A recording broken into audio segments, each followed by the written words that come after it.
اگر آپ کو لگے کہ آپ کا گھر چھوٹا ہے تو ایک بار پوچھا لگا کر دیکھیں، قسم سے پورے 1 کنال کی کوٹھی لگے گی۔ جس ملک میں 90% دکاندار تھوک سے نوٹ اور پھونک سے شاپر کھولیں، اتھے ایس او پی کی کرے۔ پتہ نہیں انگریز اتنے ٹھنڈے علاقے میں رہ کر ترقی کیسے کر لیتے ہیں۔ ادھر ابھی ٹھنڈ ٹھیک سے آئی بھی نہیں کہ مجھے منہ دھونے میں موت پڑنے لگی ہے۔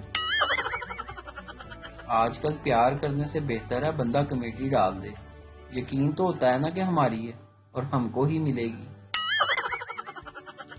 بریک اپ کے وقت لڑکا لڑکی ایک دوسرے کو ایسے دعائیں دیتے ہیں جیسے رخصتی کے وقت ماں باپ اپنی بیٹی کو۔ چھوٹے ٹڈوں کو اسکول بھیج کر دوبارہ سو جانے میں جو سکون اور مزہ ہے وہ بیان سے باہر ہے، ایک ماں نے بتایا۔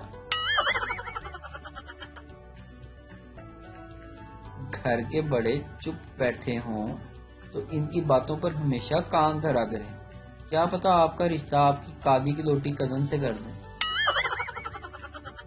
بادشاہ نے اعلان کروایا کہ شادی شدہ مرد 2 قطاروں میں کھڑے ہو جائیں، ایک قطار میں وہ جو بیوی سے ڈرتے ہیں، جبکہ دوسری قطار میں وہ جو بیوی سے نہیں ڈرتے۔ پھر یوں ہوا کہ ڈرنے والوں کی ایک لمبی قطار تھی، جبکہ نہ ڈرنے والوں کی قطار میں صرف ایک آدمی تھا۔ بادشاہ نے خوش ہو کر کہا، اس آدمی سے پوچھا کہ کیا تم اپنی بیوی سے نہیں ڈرتے؟ آدمی: پتہ نہیں جی، مجھے تو میری بیوی کہہ کر گئی ہے کہ خبردار اگر اس لائن سے ہلے نہیں تو تمہاری ٹانگیں توڑ دوں گی۔